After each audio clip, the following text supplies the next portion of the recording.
Esati i mërzitur dhe i zemëruar i kërkon Esmas që të mos qëndrojë në të njëjtën dhomë me të. Ai thot me fjalë të ashpra se nuk e dashuron.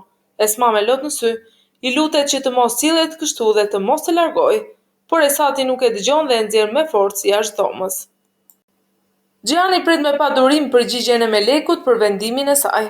A do të shkojë me te apo do të qëndrojë me vëllain e saj Nuhun?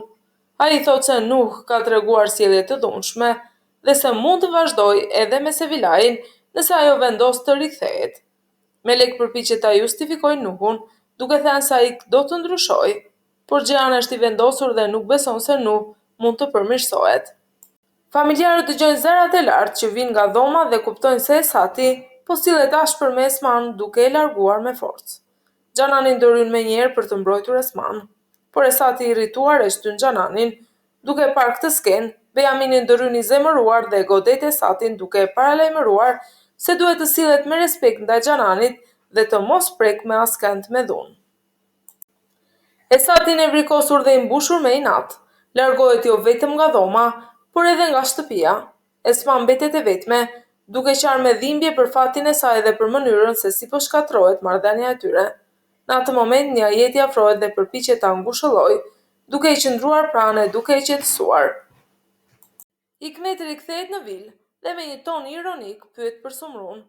Punëtorët në kuzhinë e shikojnë të habitur, ndërsa ajo thot me një buzëqeshje të ftohtë: "Shpresoj që Zoti ta falë Sumrun."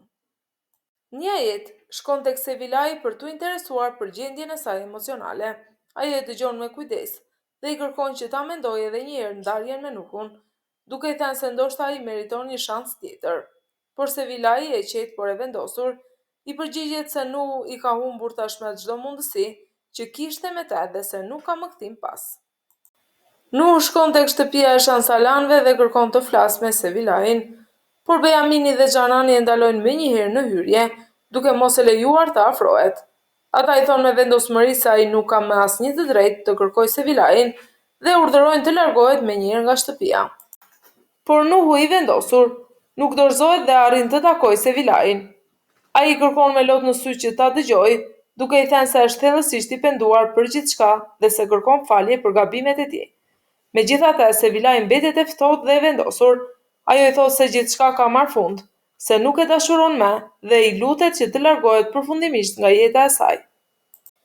Sumru gjendet nga disa kalimtar. Ata i vinë menjëherë në ndihmë dhe pa humbur kohë e dërgojnë në spital. Tyrkan njofton menjëherë policinë dhe efektivët arrin shpejt, duke arrestuar Nuhun pa vonesë. Nuhu përpiqet të justifikohet përpara tyre, duke shpjeguar veprimet e tij, por tashmë nuk ka më mbështetjen e Sevilait apo të kujdo tjetër. Ai përballet vetëm me pasojat e veprimeve të tij. Xhanan fillon të mbrojë Bejaminin, duke i thënë se po tregon se është një kryefamiljar i vërtet. Ajo e vlerëson për kurajon e tij, që gjithmonë i del në mbrojtje familjarëve dhe përballet pa frikë me çdo që tenton t'i cënojë ose t'i dëmtojë ata. Sumru ndodhet tashmë në spital dhe po i nënshtrohet vizitave të nevojshme mjekësore. Pas ekzaminimeve, mjekët njoftojnë se gjendja e saj shëndetësore është e qëndrueshme, me vetëm lëndime të vogla nga aksidenti. Sumru sapo merr veten, telefonon menjëherë me Melekun dhe i kërkon që të vijë shpejt në spital për ta marrë. Ajo i thot se ka nevojë për praninë e saj pas aksidenti dhe dëshiron që Melek të jetë pranë saj për ta ndihmuar dhe mbështetur. Në komisariat, Nuhu përpiqet të justifikohet para policisë, duke thënë se qëllimi i tij ishte thjesht të bisedonte me të fejuarën e tij, sepse kishin pasur disa keqkuptime të vogla në marrëdhënien e tyre. Megjithatë, policia nuk e pranon këtë si justifikim dhe e dërgon menjëherë në qeli, duke refuzuar të marrë parasysh arsyet e tij. Sumru i rrëfen Melekut me detaje se si ndodhi aksidenti. Ajo i përshkruan momentin e saktë, rrethanat që çuan deri tek incidenti dhe ndjenjat e saj gjatë ngjarjes, duke treguar frikën dhe shqetësimin që përjetoi. Për Melekun, ky rrëfim i jep një pasqyrë të qartë situatës dhe ndihmon që të kuptojë gjendjen e Sumrus. Giani, lodhur nga përgjegjësitë dhe sakrificat që po bën për të tjerët, i tregon shokut të tij, Nazimit, se nuk e ka ndier ndonjëherë veten kaq të pafuqishëm. Ai shpjegon se Nuhu është bërë i çmendur dhe po pengon lirinë e tij dhe të tjerëve, duke krijuar tension dhe vështirësi të mëdha për gjithë rrethin e tij. Gjatë kthimit për në vil, Sumru i tregon Melekut se i dukej sikur kishte parë përfytyrimin e Hikmetit, megjithse nuk është e sigurt. Melek sugjeron që këtë informacion ta mbajë sekret dhe të mos e bëjnë të ditur tek Nuhu, sepse ai është i pakontrollueshëm dhe mund të reagojë në mënyrë të rrezikshme. Melek e lodhur dhe e shqetësuar nga veprimet e të vëllait, shkon në komisariat dhe e qorton atë për sjelljet e tij. Ajo i thot me vendosmëri se nuk mund të vazhdojë me të njëjtat sjellje të papërgjegjshme dhe të rrezikshme. Nuhu përpiqet i rrëfej Melekut se pse shkoi tek shansalanët, duke thënë se qëllimi i tij i vetëm ishte të kërkonte falje për gjithçka. Megjithatë, Meleki përgjigjet se falja tashmë nuk ka kuptim, sepse ai duhet të pranojë realitetin, se Vilaj nuk e do më dhe nuk ka më kthim pas në marrëdhënien e tyre. Kur kthehet në Vil, Nuhu sheh gjendjen e Sumrus dhe i shqetësuar, e pyet se si ndodhi aksidenti. Enisa i shpjegon Nuhut se Hikmet kishte qenë dëshmitare e ngjarjes, por nuk ishte njoftuar askënd për aksidentin, duke krijuar kështu më shumë tension dhe habit tek Nuhu. Nuhu shkon përballë Hikmetit dhe e kërcënon, duke i thënë se nëse është e vërtetë ajo që dëgjoi, ai do ta bëjë që të paguajë për këtë. Hikmet e habitur i përgjigjet se nuk e ka idem se për çfarë po flet ai. Nuhu shkon në vendin e ngjarjes së aksidentit dhe duke shikuar regjistrimet e kamerave të bizneseve përreth, zbulon se Hikmet ka qenë vërtet aty. Ai kupton se Sumru nuk kishte pasur vetëm një përfytyrim të gabuar, por se ngjarja është parë realisht nga Hikmeti, duke i konfirmuar dyshimet dhe shqetësimet e tij.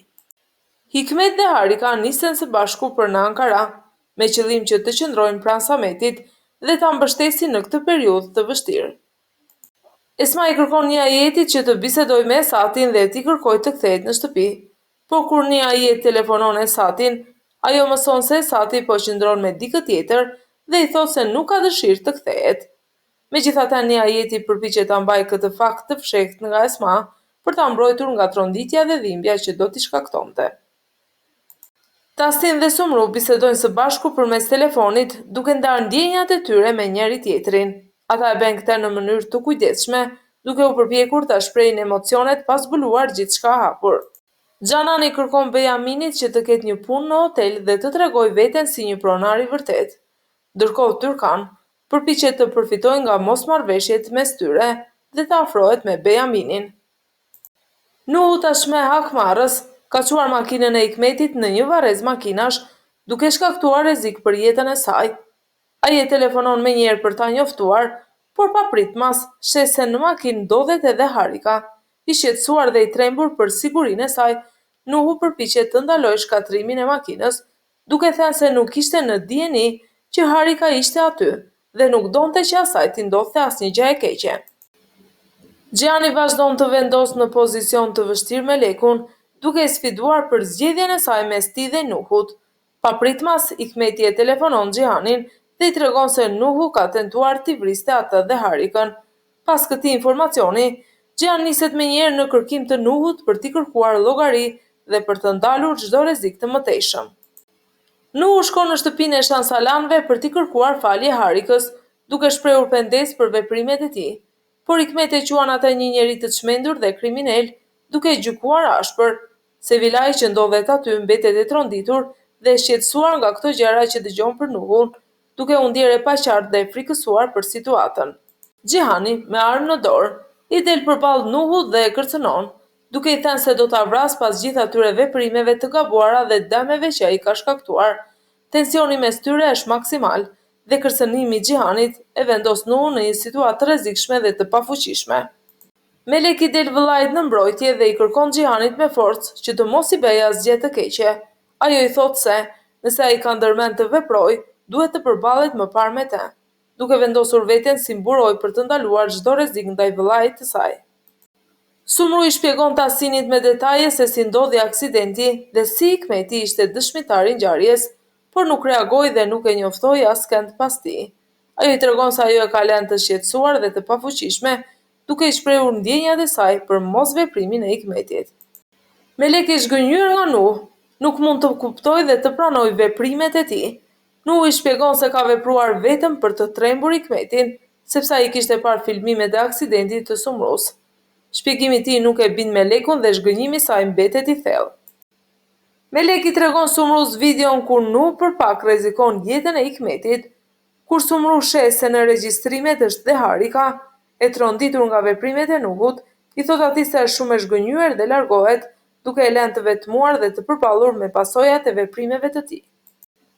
Gjihani tejet i vendosur i kërkon Melekut të shkojë dhe të jetojë me të.